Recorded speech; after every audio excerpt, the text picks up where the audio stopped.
with the situation Kirk Cousins is in right now, it is the rare spot where he deserves to be judged by his win-loss record. He got the contract. He was supposed to be the next step for this team, the upgrade over Case Keenum talent-wise, which he is a more talented quarterback. They were supposed to go farther.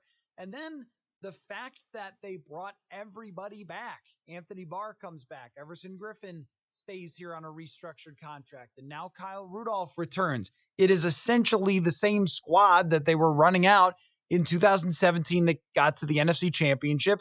So I think, Danny, that usually QB wins can be a little bit flawed, but in this case, it's totally fair to say, look, win, and I won't even talk about anything else. It won't matter what your PFF grade is. It won't matter what your rating is, how many yards per attempt. None of that matters as long as you win. That's what I was going to bring up, the quarterback win-loss thing, and how much does that stat really matters, because that it seems like there's a pretty significant divide versus like strongly support or strongly don't support it.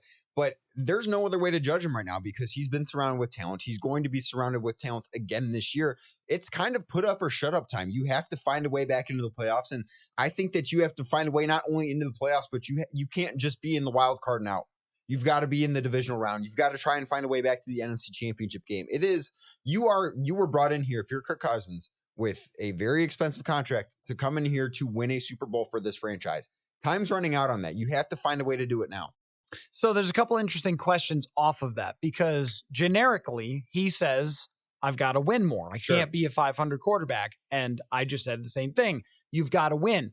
But what does that really mean? I mean, what would it take for us to come away from the 2019 season saying, you know what, that $29 million cap hit or whatever it is this year, 28, 29, that was totally worth it for Kirk Cousins this time around because he did blank. He got them to blank. They won X number of games. Because I'm trying to put it kind of in two different ways. Of one, what does he have to do to get there? And we'll talk about that.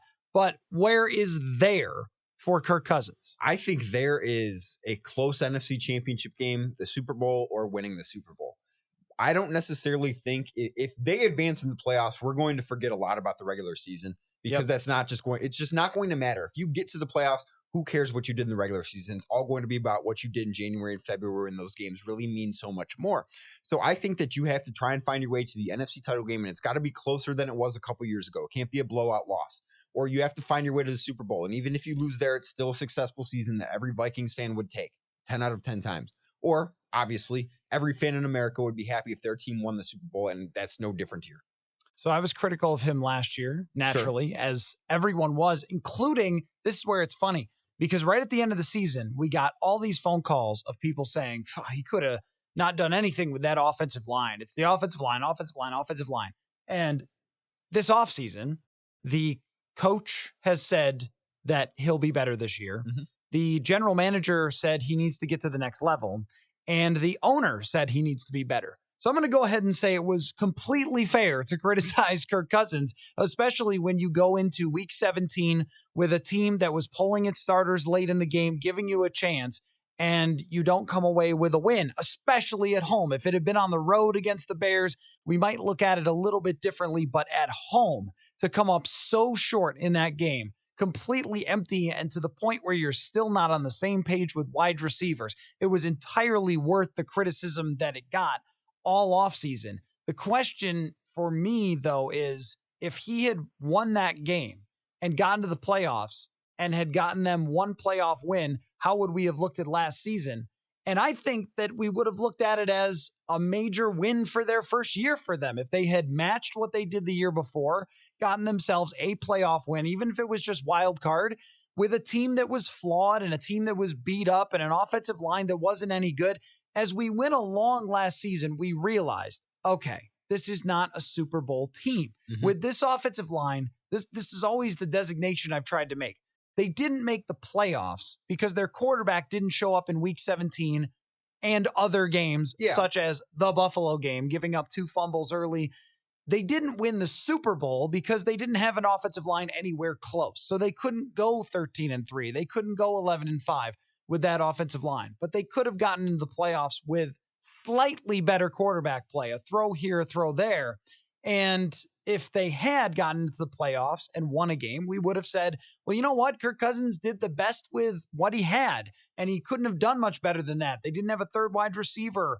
Their offensive line lost people from the very beginning and wasn't very good. With this year, though, I think you're right, Danny, that it has to be the deep playoff run or it's disappointing. The statistics in the regular season are not going to matter. Even if the offensive line doesn't play well, they drafted you 2 offensive linemen out of the first 4 picks. They go out and get a tight end. They get you another weapon. And even though I thought that they could have done even more to pack weapons around him, they still spent their first 4 draft picks on offensive guys and gave him more to work with there. They gave him a coach who has had success every place he's ever gone in Gary Kubiak, and who is credited for giving Joe Flacco one of the best years of his career, turning around Jake Plummer's career, giving Brian Greasy a chance. You are just rattling off names. I mean, Matt Schaub is a legit quarterback for several years, and major part because of Gary Kubiak. And even our friend Sage Rosenfels had his best year down there with Houston and Gary Kubiak. So if it doesn't happen this year, then aside from catastrophic injuries to the wide receivers, I think we're only judging it on how deep you make it in the playoffs. I'm not even sure, then this is just the harsh reality of the situation, is I'm not even sure that the win-loss record even matters. You could go 8-8, have a deep playoff run, great season, Kirk.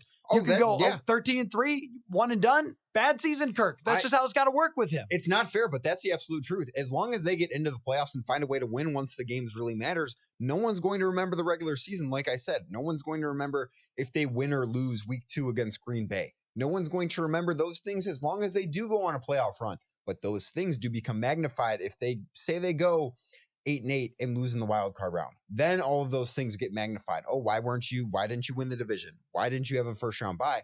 Why didn't you do all of those things that could have set up for a deeper playoff run and more success when the games actually counted versus what actually did happen? But if they do go on that deep playoff run, then none of what happens in the regular season is going to be remembered, because everything that's going to be memorable about this team is going to come in playoff games. And that's when Kirk Cousins is going to need to show up and produce wins. And now the other question is, how does that actually happen? Yeah.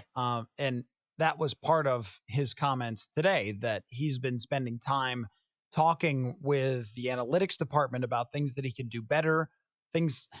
So it's kind of an interesting comment here. And as someone myself who is very interested in analytics in multiple sports, but especially spend a lot of time on the Pro Football Focus and talking to those guys and learning from them and really truly understanding how to draw conclusions from statistics, Cousins was talking about how the Vikings lost a remarkable amount of fumbles last year compared to how often they fumbled. He's not wrong. So I pulled this up, and the 49ers fumbled 31 times and lost only 12 of them. Well, the Vikings fumbled 15 times and lost 10 of them. So, I mean, usually you recover more than half. Yeah. I think that there were only maybe 2 or 3 teams that lost more than half of their fumbles, right? So Seattle fumbled 18 times and lost 4 of them last year. So there's bad luck involved for sure.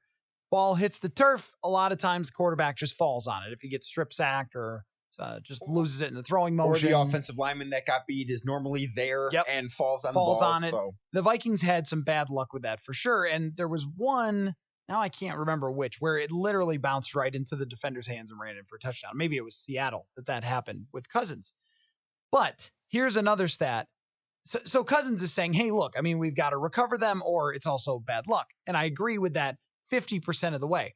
But here's another stat for you that needs to be part of the conversation is Kirk Cousins was 24th in terms of taking the snap to throwing it, how much time he was holding on to the ball, 24th in the NFL, with about the 3rd worst or 2nd worst offensive line in the NFL. And a lot of it, this passes your eye test, sitting in the pocket, patting the ball, not being able to find where he's supposed to go with it. I mean, if that's not part of your reasoning, then you're making a mistake there, I think. Then you've missed something. If you're just saying, well, it wasn't my fault. I mean, I fumbled just like everybody else, and we just didn't pick him up, and that's bad luck. Okay, that's part of it. The other part is you hanging in the pocket for that long is part of the cause of your fumbles. So I think that Something like that is not going to change. Well, how much do you think it does change in a new offense? Because that could be a reason as to why he's hanging on to the ball. Maybe he wasn't as comfortable in the offense last year as he could be in the offense this year. That could change the amount of time. And you said he was, what, 24th from time of catching the snap to releasing the ball, right? Yep. Maybe he goes up to 12th. Maybe he goes up to 18th even. And then how many fumbles does that cut back on? That could also change. And then maybe they don't get nearly as unlucky, which we both agree that was part of not recovering all the fumbles, is that you get a little unlucky. That changes things dramatically, just those two things alone. Yeah, the play actions and the more emphasis on play action certainly is going to help him, because if he's running bootlegs all the time, then he's running away from a lot of the pressure. Or if they do pressure you, it's often right in your face, so you can just throw the ball away. Yeah. Although he did throw an interception in a similar situation of that last year. But normally that's kind of the design. That's why they do it. They roll the quarterback away from where the pressure is going to be, and they try to make it difficult on the defensive line and give him more time to throw, and especially to process and to let receivers get deep into their routes and get open and all those things. That's kind of how it works. But where I still have the same concerns about Kirk Cousins as a winner, as I always have, are two areas. One, the red zone, where he's had some pretty mediocre numbers, and on third downs. If they don't run the ball a ton better than they did last year, they should run it better, but you're still going to end up with third and long sometimes. You can't use play action third and long. No one is buying it. You have to sit back there and make a throw. And last year, that was one of his biggest issues, and they didn't go get another wide receiver to help him out on those third downs. So it's still going to be doubling Thielen. It's still going to be doubling Stephon Diggs. And you sometimes have to take a risk and make a tight window throw that he can make with his arm strength, but he doesn't seem to want to make with his brain. That's where the fundamental things about Kirk Cousins. I think this is why his record is what it is, aside from some of the Washington defenses were not great. But I think that that's a big part of it, is some of his shortcomings just come in the bigger situations, especially third downs. We were talking about Teddy Bridgewater the other day. In Bridgewater's 2 years, he's one of the best third down quarterbacks in the league. Yeah. I think everyone could see why. He can make the tight window throws, the anticipation throws. He can run for a first down. This is something Cousins can't do where most NFL quarterbacks are. So just kind of going into way too much detail there. But I think the actual winning goes into, in the situational stuff where he was poor last year, it has to be better. And I don't know how much better it can be.